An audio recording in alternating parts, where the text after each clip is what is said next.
जी कहाँ रही इतना बेर ले? यह टाइम हो आवे के? अरे उससे हमरा से तेरा क्या मतलब अरे? हमारा हिसाब किताब लेबे? काहे ना लेब जी? राउर मेहरारू है, रउआ शादी को के लिए आइल बनी हमरा के। अरे लड़बे जाते तू हमरा से लड़बे?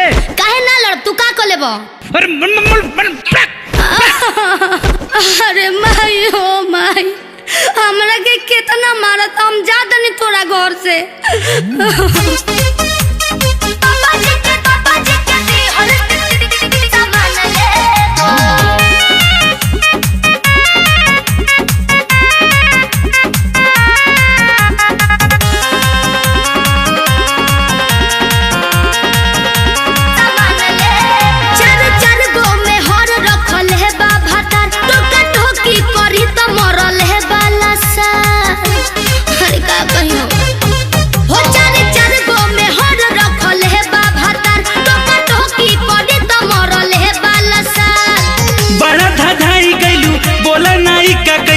हमरा के मारी ठोकर, हम तो आए हैं भतार को तलाक देकर, अपना पापा जी के दिहल सामान लेकर। हम तो आए हैं भतार को तलाक देकर, अपना पापा जी के दिहल सामान लेकर।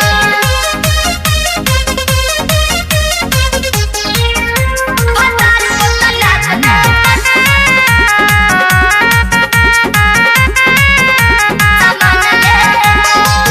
धोखा दे के गईलू हमरा दिलवा के तूर, कोई देलू हमारा के दिल से मजबूर। गलती बहरा खैनी अफसोस रही हो, दुखवा तो से कैसे कही हो। हमरा के धोखा देलू, बदला तू कम लेलू, बोला ना दोस्त के कर।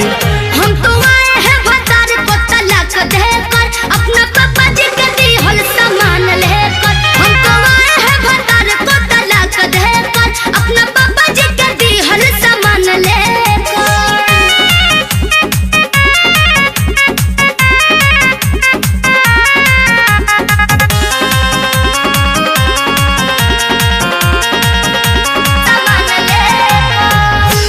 जय बचन के तू त जान भइलू हो, मोनू वाला बेला से तू दूर गइलू हो।